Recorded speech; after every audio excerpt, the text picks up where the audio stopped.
Hello gamer boys, and a special hello to all the gamer girls out there. Wow. I'm Kevin, and welcome to another episode of MeatSpace Online Gamer News. Let's start by thanking everyone who enjoyed the first episode of Gaming News, and a big STFU to all those who called me an anti-Sony fanboy. Look, I don't hate Sony or their PlayStation 3 hardware, I just don't like their attitude towards their customers. I won't go into detail now because I know it will infuriate you Sony fanboys. Ha ha. But there's lots of examples to be found of their shitty attitude to the people who keep them in business. That said, if someone from Sony is listening, I'm easily bribed, and should a PS3 arrive in my mailbox as a gesture of goodwill, I'd be happy to re-examine my attitude. So let's kick off this week's gaming news with Sony. Toby, what's new in the land of Sony this week? Well, Kevin, PS3 users just got a shiny new firmware update that enables DivX playback, WNVs, and a voice changer, so now squeaky prepubescent gamers can call you a Jew-fag in a big boy voice. Wow, excellent work Sony, that sounds like something I'd love to try on my new PS3. Hint, hint. In related news, Reggie Fils-Aimé from Nintendo has officially announced that the Nintendo Wii will probably actually see voice chat capabilities. Maybe.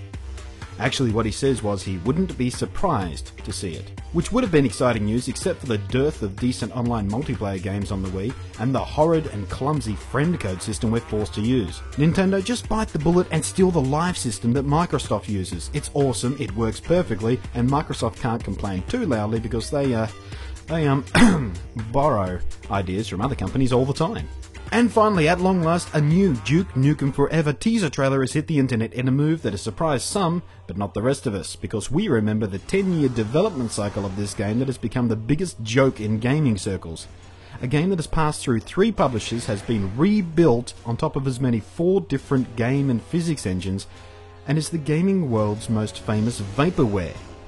Duke Nukem Forever has lived up to its name and has taken forever to get this close to actually hitting the retail shelf. This time around, we've been promised it'll be in our hands by the second quarter of 2008. I'll believe it when I see it, and if after 10 goddamn years of development it's not the best friggin' game ever made, I promise you I will build an altar and ceremoniously sacrifice the game disc in fire to appease the angry gamer gods. That's your gamer news for this Christmas Eve's episode of MeatSpace Online Gaming News. Now get out of my sight, you sicken me. I'm off to get even drunker on poorly made eggnog.